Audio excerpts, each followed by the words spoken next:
suis un enfant d'Aubervilliers, du quartier de la Maladrerie. Je viens d'une famille modeste et je suis médecin urgentiste depuis plus de 10 ans sur le territoire. Alors en 2014, effectivement, on avait fait cette brèche citoyenne. On a grossi, on a mûri, on s'est entouré des gens d'expérience. Et aujourd'hui, on est prêt, après toutes ces luttes associatives, à prendre les responsabilités. Après avoir soigné les habitants, comme je dis, aujourd'hui, je me sens capable de soigner la gestion de la ville. Pour toutes les nouvelles constructions, on pourrait demander aux promoteurs de réhabiliter des logements qui sont insalubres ou des passoires énergétiques. Je l'ai dit tout à l'heure, je suis contre la bétonisation sur les espaces verts, donc le fort d'Aubervilliers, est-ce que vous bétonisez? Moi je suis plutôt pour garder l'espace vert, plutôt une ferme biologique et créer donc des espaces de respiration dans tous les quartiers et pas que le centre-ville.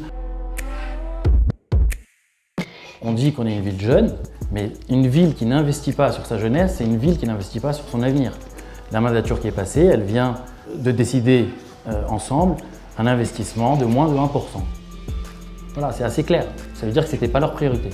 Donc, nous, notre proposition, c'est de passer à 3% du budget total pour la jeunesse. Alors, si je suis élu maire, pour la démocratie locale, nous proposons dans notre programme 2 types de référendums. Le référendum local d'initiative citoyenne, ça vient de la population, une problématique, ils peuvent saisir le conseil municipal. Et le référendum d'initiative municipale, au contraire, c'est nous avons une orientation importante, alors on va consulter la population. Je pourrais parler du bassin d'entraînement au Fort d'Aubert, ça n'a pas été fait, c'est opaque. On pourra consulter la population. Moi, maire d'Aubervilliers, je participerai à tous les débats, même si je suis maire sortant. Je mettrai un comité d'éthique et de transparence sur toutes les instances de décision, par exemple les marchés publics. Je n'aurai pas de blocage idéologique ou partisan. Pas de cumul de mandats, on le propose. Mieux servir la population en favorisant les conditions de travail pour les agents communaux. Et pour finir, pour la démocratie, je décentraliserai les conseils municipaux pour faire vivre la démocratie dans les quartiers. On a essayé au début de travailler avec les partis politiques. On a essayé, on a vu très rapidement qu'ils essayaient d'utiliser les citoyens pour se positionner.